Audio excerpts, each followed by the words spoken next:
नमस्कार दोस्तों, आज की कहानी श्रद्धा और विश्वास। एक सेठ बड़ा धार्मिक था, संपन्न भी था। एक बार उसने अपने घर पर पूजा पाठ रखी और पूरे शहर को न्योता दिया। पूजा पाठ के लिए बनारस से एक विद्वान शास्त्री जी को बुलाया गया और खान पान की व्यवस्था के लिए शुद्ध घी के भोजन की व्यवस्था की गई, जिसके बनाने के लिए एक महिला जो पास के गांव में रहती थी को सुपुर्द कर दिया गया।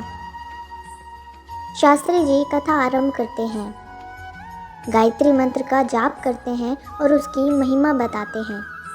उसके बाद हवन पाठ इत्यादि होता है। लोग बाग आने लगे और अंत में सब भोजन का आनंद लेते घर वापस हो जाते हैं।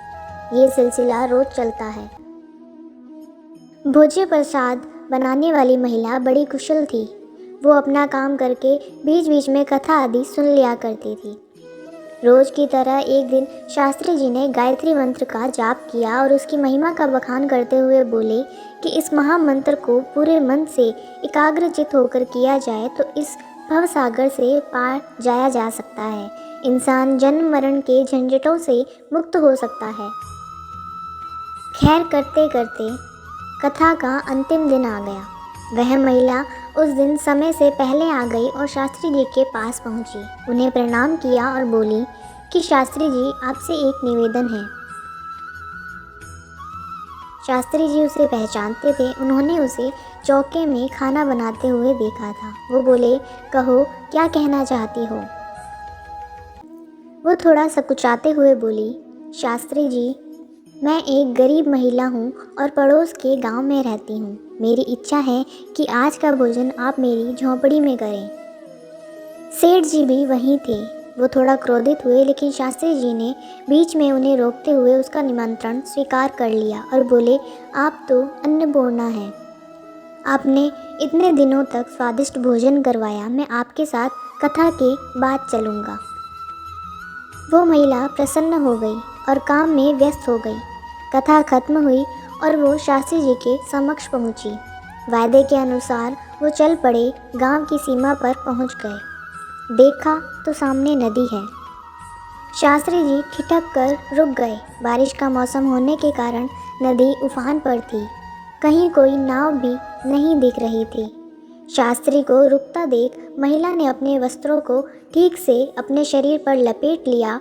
वह इससे पहले कि शास्त्री जी कुछ समझते, उसने शास्त्री जी का हाथ थामकर नदी में छलांग लगा दी और जोर जोर से ओम भूर्भुवः स्वः, ओम भूर्भुवः स्वः बोलने लगी और एक हाथ से तैरते हुए कुछ ही क्षणों में उफनती नदी की तेज धारा को पार कर दूसरे किनारे पहुंच गए। शास्त्री जी पूरे भीग गए और क्रोध में बोले, मूर्ख औरत, ये क्या पागलपन था। अगर डूब जाते तो। महिला बड़े आत्मविश्वास से बोली, शास्त्री जी, डूब कैसे जाते। आपका बताया मंत्र जो साथ था। मैं तो पिछले 10 दिनों से इसी तरह नदी पार करके आती हूँ और जाती हूँ। शास्त्री जी बोले, क्या मतलब। महिला बोली कि आपने ही तो कहा था कि इस मंत्र से भवसागर पार किया जा सकता है, लेकिन इसके कठिन शब्द मुझसे याद नहीं हुए। बस मुझे ओम भूर्भुवः स्वः याद रह गया। तो मैंने सोचा भवसागर तो निश्चय ही बहुत विशाल होगा, जिसे इस मंत्र से पार किया जा सकता है। तो क्या आधा मंत्र से छोटी सी नदी पार नहीं होगी। और मैंने पूरी एकाग्रता से इसका जाप करते हुए नदी सही सलामत पार कर ली। बस फिर क्या था, मैंने रोज़ 20 पैसे इसी तरह बचाए और आपके लिए अपने घर आज की रसोई तैयार की। शास्त्री जी का क्रोध व झुंझलाहट अब तक समाप्त हो चुकी थी।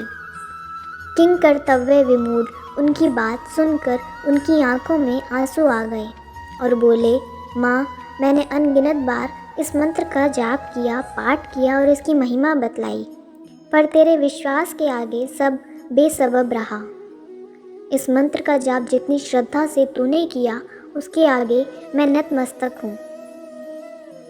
तू धन्य है, कहकर उन्होंने उस महिला के चरण स्पर्श किए। उस महिला को कुछ समझ नहीं आ रहा था। वो खड़ी की खड़ी रह गई। शास्त्री भाव विभोर से आगे बढ़ गए। वो पीछे मुड़कर बोले, माँ चलो भोजन नहीं कराओगी, बहुत भूख लगी है। जय सिया राम। अगर आपको ये कहानी अच्छी लगी और इससे कुछ सीख मिली तो चैनल को सब्सक्राइब ज़रूर करें। आपका एक सब्सक्राइब हमें इसी तरह से नई नई कहानियाँ आपके लिए लाने के लिए प्रेरित करता है।